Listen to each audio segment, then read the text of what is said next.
6వ అధ్యాయం, 2 Samuel 6th chapter. మొదటి 6 వచనాలు మాత్రమే చదువుకుంటాం. 2 సమూయేలు గ్రంథము 6వ అధ్యాయము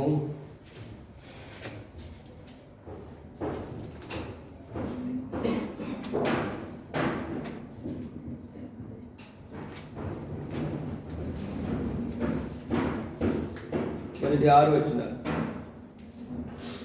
అనంತರ దావీదుನು ಇಸ್ರಾಯೇಲಲ್ಲಿ 30,000 ಮಂದಿ ಶ್ರೇಷ್ಠ ಸೈನಿಕರನ್ನು ಆರಿಸಿಕೊಂಡು 2వ ವಚನ.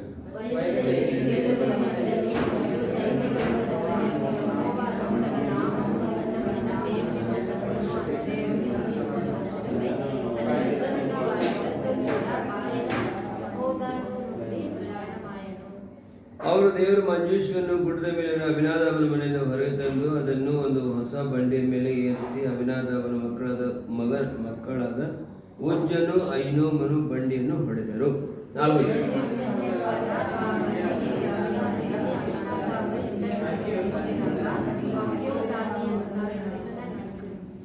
ದಾವೀದನು ಎಲ್ಲ ಇಸ್ರಾಯೇಲರು ಕಿನ್ನರಿ, ಸ್ವರಮಂಡಲ, ದಮ್ಮಡಿ, ದಲ್ಲರಿ, ತಾಳ ಇವುಗಳನ್ನು ಬಾರಿಸಿಕೊಂಡು ಪೂರ್ಣಾಸಕ್ತಿಯಿಂದ ಗೀತವನ್ನು ಹಾಡುತ್ತಾ ಯೆಹೋವನ ಮುಂದೆ ನರ್ತನ ಮಾಡುತ್ತಾ ಹೋದರು. 6వ ವಚನ.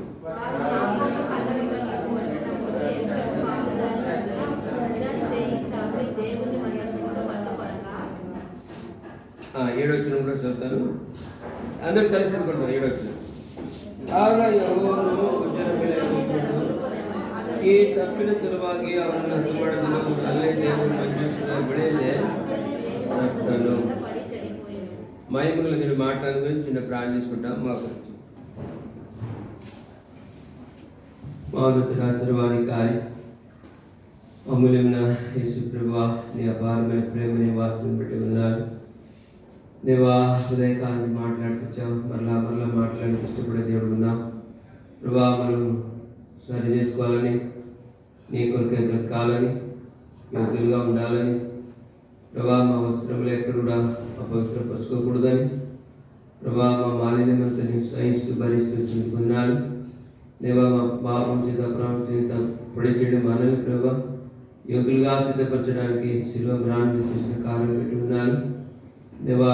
ఈ బలం సమీపించడం మనకు నీ అద్భుతమైన హస్తంలో ఉంచుకున్నాము దేవా. 2వ సమయంలో ఆరోగ్యం గొప్ప సత్యాన్ని బయలుపరచము, ఈ చిత్తాన్ని బాధ్యతను నెరవేర్చము. కొంతసేపు నీ సన్నిధిలో మనలను మనం పరీక్షించుకోండి, వారిగా సిద్ధపరచము. అప్పగించిన పని చాలా గొప్పది, మనం నమ్మే ప్రభావ గొప్ప పని అప్పగించావు. యోగ్యులుగా సిద్ధపరచము దేవా. యోగ్యులుగా ఉండి బలంగా పాల్గొని తీసుకుని సహాయపడుతురాల్సింది ప్రార్థిస్తూ గొప్ప దేవుని గొప్ప కార్యం తెచ్చిస్తూ యేసుక్రీస్తు వారి అతి శ్రేష్టమైన ఘనమైన గంభీరమైన నామములో స్తుతించి ప్రార్థించి అడుగుతున్నాం తండ్రి, ఆమేన్.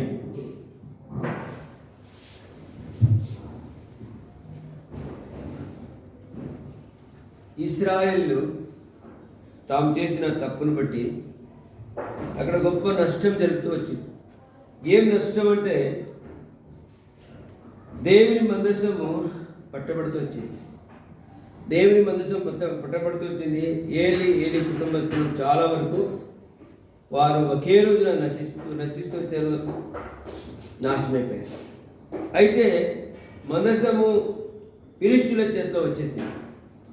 వారు కూడా చాలా కష్టము, చాలా నష్టాలు వారు ఎదుర్కొంటూ వచ్చారు. అయితే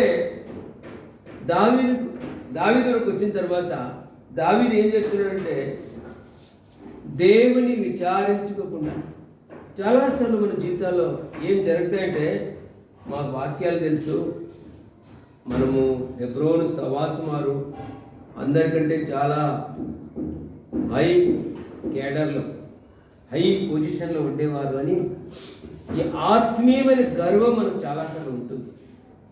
అందుకే ఈ దినాల్లో సంఘాలు విడిపోతున్నాయి, కుటుంబాలు విడిపోతున్నాయి, ఒకరిని చూస్తే ప్రేమ లేదు, అలాంటి స్థితిలో ఉంటాం. ఏమో కానీ అయితే ఎవరు ఈ చాలా సెన్సిటివ్గా ఉండే, ఈ చాలా సూక్ష్మంగా ఉండే సత్యాన్ని ఎవరు గ్రహించారో వారు ఎలా ఉన్నారంటే, వారు చాలా జాగ్రత్తగా జ్ఞానవంతులుగా అందరితో కలిసిపోతా ఉన్నారు. అంటే ఇక్కడ గుంపు డినామినేషన్స్ ఇక్కడ ఏం లేదు. ఏమంట, ప్రభువే మాకు కేంద్రంగా ఉండాలి. వాడు వీడు అనేది ఏం లేదు. ఏ మనుష్యుడు వాడు వీడు అనేది అంటూ ఉన్నాడంటే వారిలో ఇంకా లోపల పాపం పనిచేస్తుంది అని లెక్క. ఇక్కడ దావీదు ఏం చేశాడంటే దేవుని మందసాన్ని మోయడానికి ఎవరున్నారు? లేవీయులు ఉన్నారు. అయితే దేవుని విచారించాల. అయితే దావీదు దేవుని విచారించాడు. దావీదు దేవుని విచారించకుండా ఏం చేశాడంటే 30,000 మంది సైనికులు తీసుకుపోయినాడు. తెలుసు దేవుని ఎట్లా, దేవుని మందసాన్ని ఏ పద్ధతిలో మోయాలా, ఎవరు మోయాలా, ఆ మోసేటప్పుడు ఆ ఏమంట ఎన్ని యజ్ఞాలు చేయాలా, ఎన్ని హోమాలు చేయాలా, ఎన్ని బలులు అనిపించాలా దావీదు బాగా తెలుసు. అయితే దావీదు నేనే కదా రాజు, నేనే కదా, నన్ను మించిన వారు ఎవరున్నారు అన్నట్టు తన్ను తాను పరీక్షించుకోకుండా ప్రభుని పరీక్షించడానికి అవకాశం చేసుకున్నాడు. అయితే ఏ రోజు తన్ను తాను పరీక్షించకుండా దేవుని పరీక్షించడానికి సిద్ధమైనాడో ఆ రోజే ఎవరు తెచ్చారు? ఇక్కడ అభినాదాబు కుమారులలో ఒక్కడ తెచ్చారు. అభినాదాబు ఎవరు? దేవునితో నడిచేవాడు, దేవుని సన్నిధిలో ఉండేవాడు, దేవుని నీతి కొరకు రాజ్యం కొరకు ప్రయాసపడేవాడు, దేవుని చిత్తాన్ని చేసేవాడు అభినాదాబు. అయితే ఆయన కూడా ఫెయిల్ అయిపోయాడు. ఎందుకు? రాజే ముందుకు వచ్చినాడు, ఇక నాదే ఉందిలే అన్నట్టు ఈయన ఏమైపోయినాడు? ఆగిపోయినాడు. రాజు ఎదురు మాట్లాడలేము కదా, రాజుని ఎదురేసుకోలేము కదా అన్నట్టు ఉండిపోయాడు. అయితే జరిగిన సంఘటన ఏముంటే దావీదు చేసిన అజ్ఞానం బట్టి అక్కడ ఉజ్జా చనిపోతుంది. ఆలోచన ఏంటంటే మనము పరీక్షించుకునేది చాలాసార్లు ఫెయిల్ అయిపోతుంది. పరీక్షించుకునే విషయంలో వేరే వాళ్ళైతే బాగా ఏం చేస్తాం? విమర్శిస్తాం. వేరే వాళ్ళు చాలా బాగా ఎట్లా విమర్శిస్తామంటే అంత పిన్ టు పిన్ విమర్శ. ఎక్కడి నుంచి ఎక్కడ స్టార్ట్ అయింది ఈ సమస్య, ఎక్కడి నుంచి ఎక్కడ స్టార్ట్ అయింది? నా ద్వారా స్టార్ట్ అయింది మనం ఎప్పుడు అనుకుంటామా? నా ద్వారా స్టార్ట్ అయింది, నేనే దీనికి కారకుని, నేనే దీనికి పాత్రధారి సూత్రధారి అంటామా? అదే ఎప్పుడను ఏమంటామంటే వారి ద్వారానే ఆ సంఘాలు ఇట్లా అయిపోయినాయి, వీరి ద్వారానే ఆ కుటుంబాలు ఇట్లా అయిపోతుంది, నా ద్వారా నేను ఈ సరిగ్గా లేకపోవట్టే, నేను ప్రార్థన చేయలేకపోవట్టే, నేను దేవుడితో నిలబడలేకపోవట్టే, నేను రహస్యంగా పాపిష్టం చేస్తున్నాను కాబట్టి సంఘాలు ఈ స్థితిలో వచ్చాయని ఎప్పుడైనా మనం అనుకుంటామా? అనుకో. అయితే దావీదు కూడా అనుకున్నాడు. అయితే అనుకోలేదు కాబట్టి దేవుడు కూడా ఊరుకుంటాడా? దావీదు అనుకోలేదు, బాగానే ఉంది. అయితే దేవుడు ఊరుకుంటాడా? దేవుడు ఎందుకు? దేవుడు పక్షపాతి కాదు. రోమాపత్రిక 2 వస్తే అక్కడ ఏమంటాడంటే చూడండి, ఒక్క మాట. రోమాపత్రిక 2 ధర్మశాస్త్రం లేని వారిగా పాపం చేసిన వారిని ధర్మశాస్త్రం లేని వారిగానే దేవుడు ఏం చేస్తాడంట? ఏమంట? ఆయన నాశనం చేస్తాడు. 2 11 12 చదవడమా. దేవునికి పక్షపాతం లేదు, ధర్మశాస్త్రం లేక పాపం చేసిన వారందరూ ధర్మశాస్త్రం లేక నటించగలరు. ధర్మశాస్త్రము కలిగిన వారే పాపం చేసిన వారందరూ ధర్మశాస్త్రానుసారంగా. చాలు. ఏమంట? ప్రభు దగ్గర పక్షపాతం లేదు. ఆయన ఉజ్జా, ఆయన అభినాదాబు, ఆయన ఓబేదెదోము, లేదా ఈయన దావీదు, ఈయన రాజు, ఈయన సింహాసనం ఈయనకుంది, ఈయన దగ్గర కిరీటం ఉంది, ఈయనకి అన్నీ ఏలబడి ఈయనదే, ఏం చేసినా ఈయనే ఇస్తాడని ఎప్పుడు కూడా ప్రభు అలాగా అనుకుంటాడు కాదు. మనుషులు అనుకుంటారు ఏమంట? ఆయన దగ్గర పొజిషన్ ఉంది, ఆయన నెలకి మాకేమైనా ఇస్తాడు, లేదా మనకేమైనా అనుకూలం చేస్తాడు, ఆయనకి ఎదురేసుకుంటే కష్టమవుతుంది, ఇట్లా మనం అనుకుంటాం. అయితే నిజంగా సేవ చేసేవాడు, నిజంగా ప్రభు కొరకు పిలువబడ్డవాడు, నిజంగా ప్రభు ఆత్మతో నడిపించబడేవాడు ఎప్పుడూ అనుకోడు. ఎందుకు? ప్రభు అంటున్నాడు, దేవుని మాట కానిది ఎవరైనా ఏమైనా చెప్పారంటే వానికి ఏం చేయాలా? వానికి గురి తీయాలా, వానికి శిక్ష పడుతుంది. అంతేకాదు, దేవుడు నియమించిన పనిని ఎవడైనా ఆలస్యంగా నిర్లక్ష్యంగా చేశాడంటే వాడు శాపగ్రస్తుడు అన్నాడు. చూడండి 48:10. ఎర్మియా గ్రంథము 48:10 చదవండి. యెహోవా కార్యమును అశ్రద్ధగా చేయవాడు శాపగ్రస్తుడగును కాక, రక్తము ఓర్చకుండా ఖడ్గము దుయ్యువాడు శాపగ్రస్తుడగును కాక. 2 సార్లు ఉంటా ఉంది ఇక్కడ. ఏమంట? ఒక్కసారి ఏమంట? ఆయన పని విషయంలో. ఆయన పని ఏంటి? నన్ను నమ్మి, నా మీద మనసుంచి, నా మీద దృష్టి ఉంచి, నన్ను పవిత్రపరిచి నాకు ఒక పని అప్పగించాడు. ఆ పని నేను నెట్టుగా చేయలేదంటే, నేను పనిని సరిగ్గా చేయలేదంటే ఏమైతాను? శాపం తెచ్చుకుంటాను. అందుకే గెహజీకి ప్రభు ఏమన్నాడు? ప్రభు ఆత్మ ద్వారా ఎలీషా మాట్లాడుతొచ్చాడు. ఎవరిని మాట్లాడుతొచ్చాడు? చూడండి, మొదటి రాజులు కదా మనకు 5వ అధ్యాయం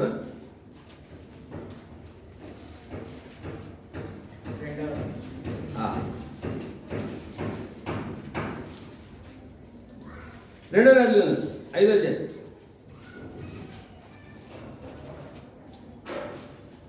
ఏమన్నాడు?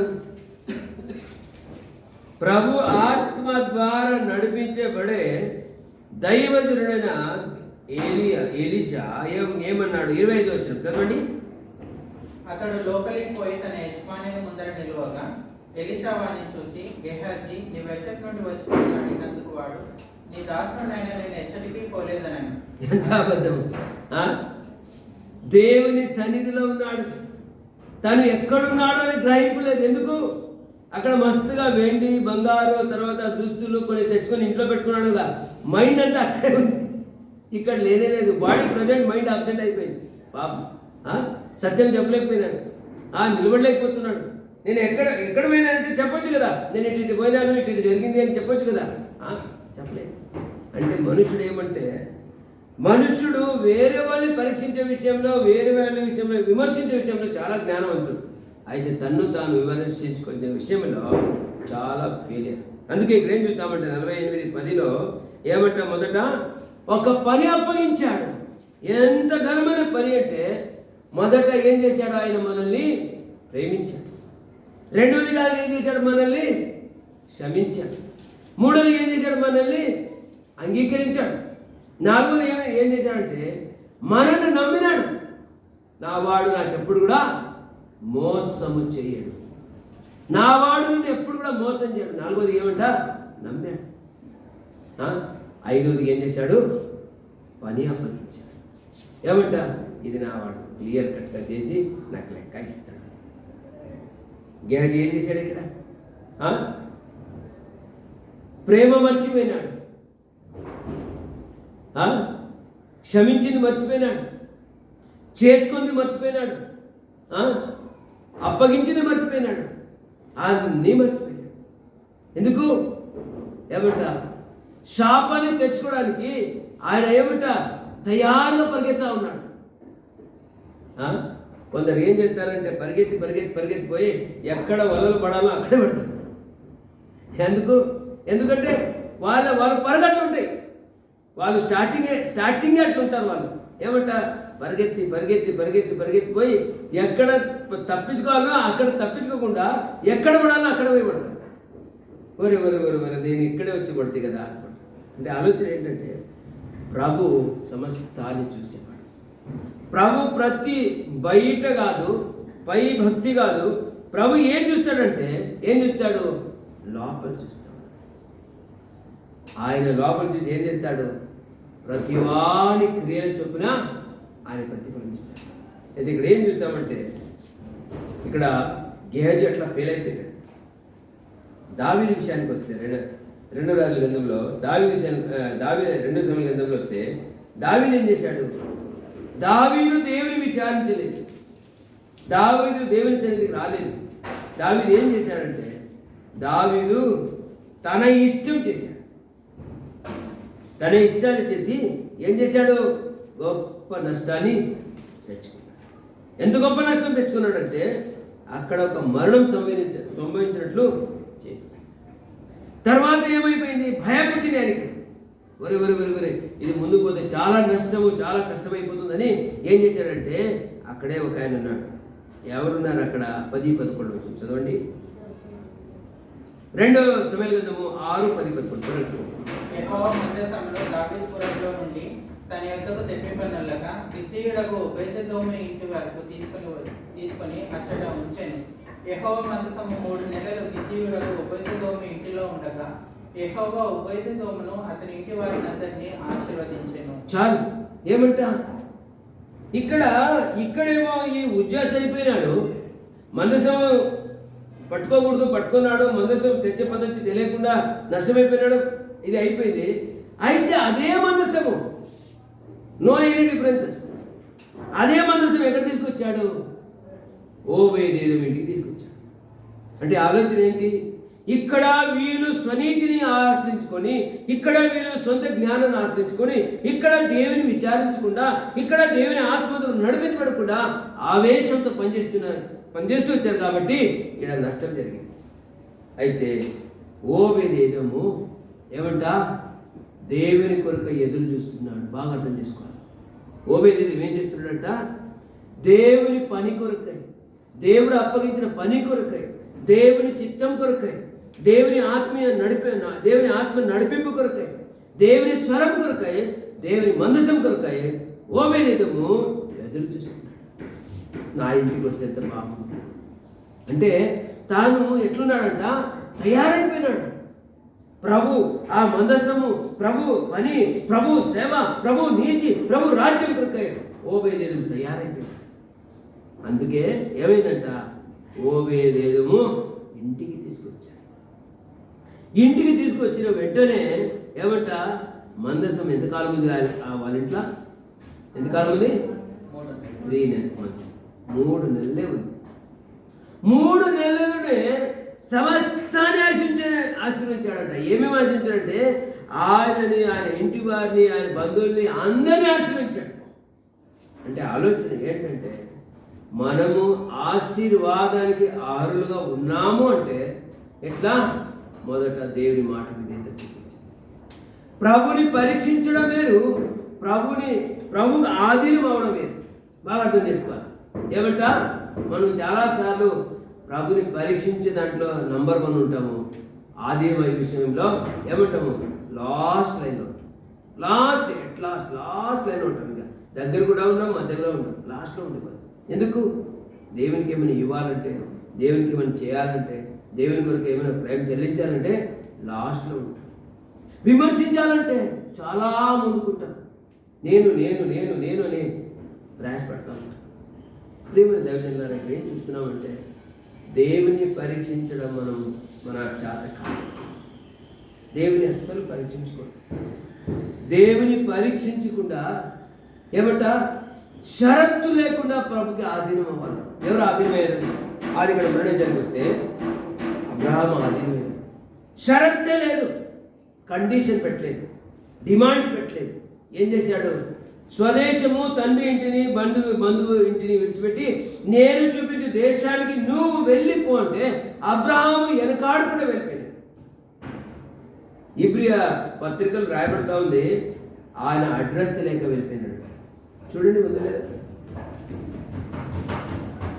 ఇబ్రియలు రాసిన పత్రిక, పౌలు రాసిన ఇబ్రియలు రాసిన పత్రిక 11వ అధ్యాయంలో చూస్తాము. ఏమంట?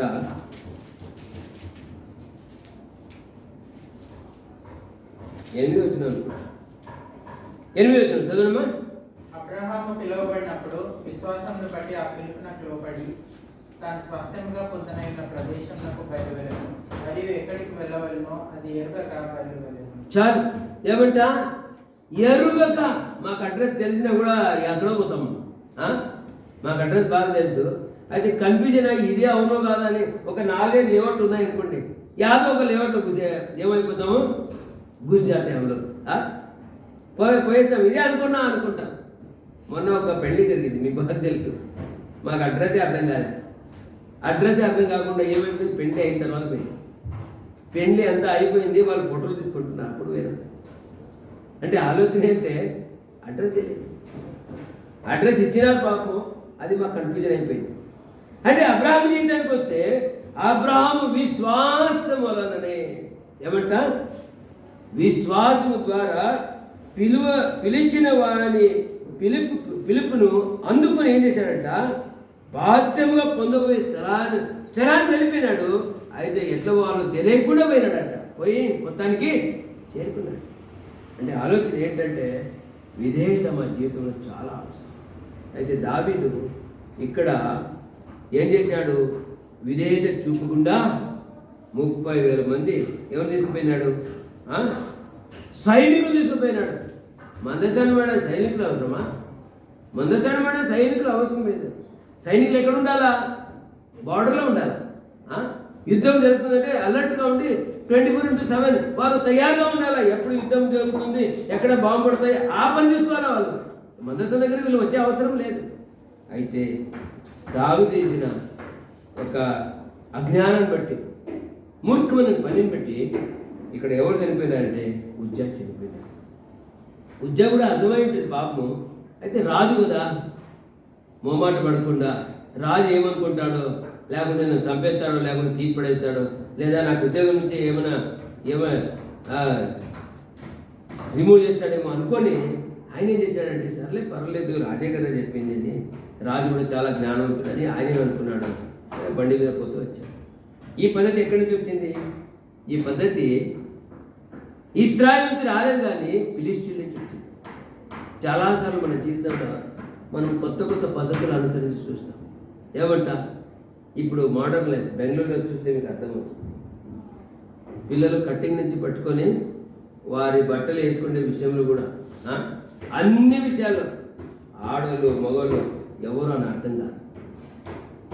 ఆడోళ్ళనే కొందరు చూస్తే వాడు మగవాడు ఉంటాడు, కొందరు మగవాళ్ళని చూస్తే వాళ్ళు ఆడలుగా ఉంటారు. విచిత్రమైన పరిస్థితి. కన్ఫ్యూజన్ అంటే టోటల్ కన్ఫ్యూజన్. ఎందుకు? ఫిలిష్తీయుల పద్ధతి. ఫిలిష్తీయులుగా ఉండాలని, లోకస్తులుగా ఉండాలని, అక్రమస్తులుగా ఉండాలని వారి తల్లిదండ్రులు అడుగురు పాపం. ఏమంట పిల్లలు చదువుకుంటున్నారు, పిల్లలు కాలేజీలో ఉన్నారు, పిల్లలు అక్కడ ఉన్నారు, వీళ్ళు ఎక్కడున్నారు? వీళ్ళు ఎక్కడో ఉన్నారు.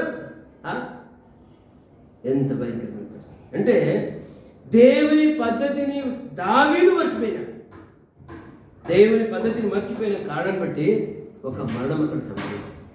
అట్లే మన జీవితంలో దేవుని పరీక్షించకుండా మనలను మనం పరీక్షించుకుంటే మనం పాపం.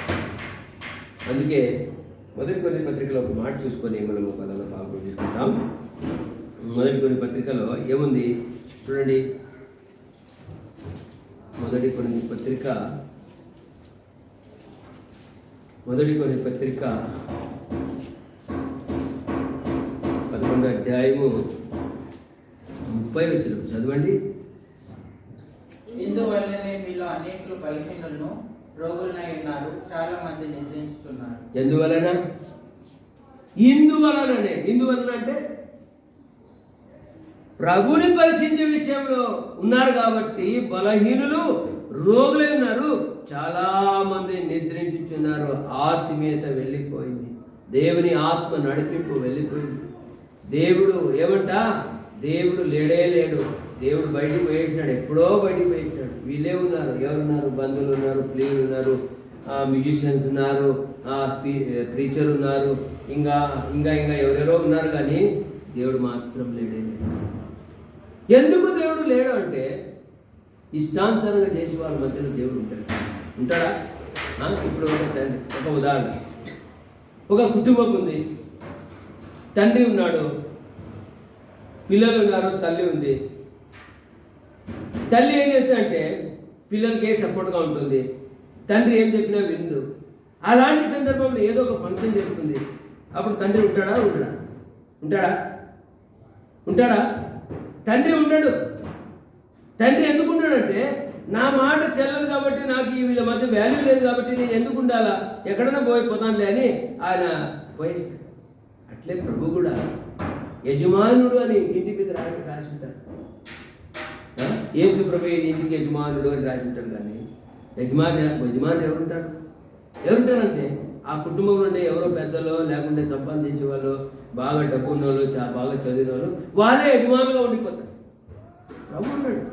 అట్లే మన జీవిత యాత్రలో ప్రభుని పరీక్షించేది ఆపివేసి, ప్రభుని పరీక్షించేది విడిచిపెట్టి నన్ను నేను పరీక్షించుకుంటే నేను బాగా వేరే వాళ్ళని పరీక్షించే అవసరం లేదు. ఇంకొక స్థలంలో చూస్తాము, ఇంకొకడు కూడా అదే చేశారు, డబ్బు తీసుకొచ్చారు. దేవుని ఆత్మను పరీక్షించడానికి అపోస్తల కార్యం 5వ అధ్యాయంలో ఏమంటే డబ్బు తీసుకొచ్చాడు, డబ్బు వెండి బంగారం ఏదో తీసుకొచ్చాడు. అప్పుడు ప్రేత అన్నాడు, నీ వెండి నీతో పాటు కూడా పాడైపోను కాక అన్నాడు. ఎంత భయంకరమైన మాట. వానికి వణుకుడు వచ్చేసి తర్వాత ఏమన్నాడంటే, నా మీద ఏ కీడు నష్టం రాకుండా నా కొరకు మీరు ప్రార్థన చేయండి అంటూ వచ్చాడు. మీరు కావాలంటే ఇంటికి వచ్చి అనుకోండి, అపోస్తల 5 వచ్చాడు. అంటే ఆలోచన ఏంటంటే, అపోస్తల కార్యంలో ఆలోచన ఇక్కడ ఏం ఆలోచన అంటే, మనలను మనము పరీక్షించుకుంటే ఎంత సేఫ్ అవుతామంటే ఆ 8వ అధ్యాయంలో ఉందన్నమాట. మీరు ఇంటికి పోయి చదువుకోండి. ఆలోచన, దేవుని యొక్క ఆలోచన ఏంటంటే, ప్రతిరోజు 8వ అధ్యాయంలో ఏముంది, 20 చదివేసండి, 20-21. అందుకు పేతురు, నీవు ద్రవ్యం నుంచి దేవుని వరమును సంపాదించుకుందని తలంచుకున్నందున నీ వెండి నీతో కూడా నశించును కాక, నీ హృదయమును దేవుని ఎదుట సరైనది కాదు కనుక ఈ కార్యమందు నీకు పాలు పంపులు లేవు. చాలు, ఈ కార్యములు నీకేం లేవు, పాలు పంపులు లేవు. ఎందుకు లేవు? నీ హృదయం సరిలేదు కాబట్టి. నీ హృదయం సరిలేదు. నువ్వు ఎన్నిసార్లు బల్లలో పాలు తీసుకున్నా, నీ ఎన్నిసార్లు నువ్వు ఆ ప్రభు బల్లలో ఏమంటాను రొట్టె నువ్వే తయారు చేసుకుని వచ్చినా, ఏం చేసినా కూడా నీ హృదయం బాగదు కాబట్టి నీకు ఇందులో పాల్గొంటుంది. ఆయన ఏం చేశాడు, ఇక్కడ వెండి తీసుకొచ్చాడు. వెండి తీసుకొచ్చి దేవుని వరములను కొనుక్కోవాలని. ఈ దినాలు కొనుక్కుంటారు జనాలు. ఏమంట, ఈ దినాల్లో బేరం ఆడి కొనుక్కొని తెచ్చుకొని ఒక 3 రోజులు 8 రోజులు పెట్టుకొని తర్వాత మళ్ళా పడేస్తారు. ఎంత అజ్ఞానం! ఎంతో ఉన్నతమైన చదువుకున్నా కూడా వాడు కూడా చేయగట్టుకుని అక్కడ నిలబడతాడు. మాకెందుకు లేబా, ఏదో ఎవరిని అడిగితే ఏదో టైంపాస్ కోసం వచ్చాను లేబా అంటారు. అయితే లోపల ఒక రకమైన నిరాశ, లోపల ఒక రకమైన బాధ, లోపల ఒక రకమైన ఏమంట ల్యాకింగ్నెస్, కొరత ఉంటుంది. వారు అట్లే పోతూ ఉంటారు. ఎందుకు? బంధువులు పోగొట్టుకోలేము, అన్నదమ్ములు పోగొట్టుకోలేము, భార్యను పోగొట్టుకోలేము, పిల్లలు పోగొట్టుకోలేము అని ఆలోచనలు పోతూ ఉంటారు. అయితే ఆఖరికి ఏమవుతారంటే కుటుంబమే ఏమైపోతుంది, నిత్యమైన నరకానికి వెళ్ళిపోతారు. అంటే ఆలోచన ఏంటంటే ఇక్కడ మనలను మనము పరీక్షించాలి. మనం ఏం చేసినా కూడా నన్ను నేను పరీక్షించుకుంటే నేను సేఫ్ అయిపోతాను. రేపు రానున్న దినాల్లో మనము తెచ్చిపెట్టిన భోజనము, మనం తెచ్చిన రేషన్, మనం కట్టిన ఇల్లు అన్నీ బాగానే ఉంటాయి. కానీ ప్రభు అడిగినప్పుడు ఎవరు మా పక్షాన ఉండి నిలబడరు, ఎవరు మా పక్షాన ఉండరు. కాదు, నేను తెచ్చిన తిన్నారంటే నీ బాధ్యత నువ్వు చేసావయ్యా, మేనేం చేయాలంటారు. నువ్వు దొంగతనం చేసుకుని తెచ్చావా, లేదా మోసం చేసి తెచ్చావా, లేదా నువ్వు ఏ అక్రమంతో తెచ్చావా మాది లేదు. నువ్వు మనల్ని పెళ్లి చేసుకున్నావు, మా కుటుంబం ఉంది, నీ బాధ్యత నువ్వు చేసావు అంతే. అది నీ కష్టం నువ్వు చూసుకుంటావు. ఆ దినం అలాంటి. అయితే మనలను మనము పరీక్షించుకోకుండా ఏ బాగానే ఉంది లేని అన్నీ మనం చేసామంటే చాలా గొప్ప నష్టం. అందుకే దావీదు చేసిన తప్పుడు పనిని బట్టి దావీదు ఏమన్నాడంటే చాలా కోప్పడ్డాడు, చాలా బాధపడ్డాడు. ఎంత కోప్పడ్డాడంటే ఏమంటాడు, ఏడవచ్చును చదవండి. యెహోవా కోపము ఉజ్జా మీద రగులుకొనెను. అతడు చేసిన తప్పును బట్టి దేవుడు ఆ క్షణమందే అతని మొత్తగా అతడు అక్కడనే దేవుని మందసముతో పడి చనిపోయాను. యెహోవా ఉజ్జాకు ప్రాణోపద్రవము కలుగ చేయగా దావీదు వ్యాకుల పడి ఆ స్థలమునకు పెరేస్ ఉజ్జా అని పేరు పెట్టాను. చూశారా? తన్ను తాను సరి చేసుకునే అవకాశము పోగొట్టి, తన్ను తాను సరి చేసుకునేది అవకాశాన్ని నిర్లక్ష్యం చేసి ఏమంట దేవుని మీద బాధపడుతున్నాడు. అందుకే పోయినసారి ఎప్పుడో చూసాం, ఏమంట తమ నడకలను సరి చేసుకోకుండా, తమ తాము క్రమపరచుకోకుండా ఏమంట దేవుని మీద కోపడే జనాలు చాలా దండిగా ఉన్నారు లోకం. అయితే ప్రభు వారు ఏమంటారంటే తన్ను తాను పరీక్షించుకుంటే ఆయన రానున్న దినాల్లో నా సన్నిధిలో ఉంటాడు. ఆ మహిమగల దేవుని సన్నిధిలో మనం ఉండాలంటే ప్రతిరోజు మనలను మనం పరీక్షించుకోవాలి. అందుకే చెప్పడతా ఉంది ఏమంట, తీర్పు పొందకపోదుము అని రాబడతా ఉంది. చూడండి, మొదటి పత్రిక 11వ అధ్యాయంలో 31 వచ్చిన చదువుమా. అయితే మనలను మనమే విమర్శించుకొనిన ఎడల తీర్పు పొందకపోదుము. మనలను మనమే విమర్శించుకొనిన ఎడల తీర్పు పొందకపోదుము. మనమే పరీక్షించుకో. దావీదు తను తాను పరీక్షించుకోలేదు కాబట్టి అక్కడ ఉద్యోగం మరణించాడు. ప్రభు చెప్పలేదు ఆయనకి 30,000 మంది సైన్యం తీసుకురాయా అని చెప్పలేదు. ప్రభుని విచారించలే, ప్రభు సన్నిధికి రాలేదు కూడా. అయితే ఆఖరి జరిగింది గొప్ప నష్టం. అయితే మన జీవితం కూడా ఇలాంటి నష్టములు జరగకుండా ఉండాలా, ఆ భయంకరమైన దేవుని ఆ భయంకరమైన తీర్పు మా మీద రాకుండా ఉండాలంటే ఏం చేయాలా? మనలను మనము ఖచ్చితంగా పరీక్షించుకోవాలి. ఇలాంటి అనుభవంలో సాగిపోయిన ప్రభుత్వం అనుగ్రహించిన కాక ప్రార్థన.